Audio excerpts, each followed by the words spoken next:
Magandang tanghali po. Ayan, ilalagay natin to sa freezer o sa refrigerator yung pagkain ng aking pasyente. Ayan pa po, ang dami oh. Yan, ito.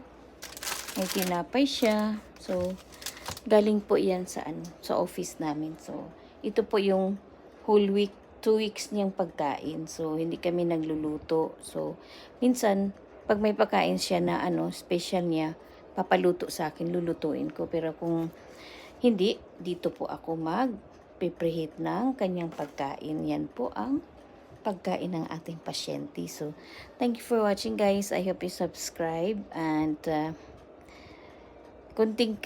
maliit lang po ako na creator. So, nag-uumpisa pa lang. So, nagbablog din paminsan-minsan and I get a Facebook. I hope you like it and you just watch my video in Facebook. Yan po.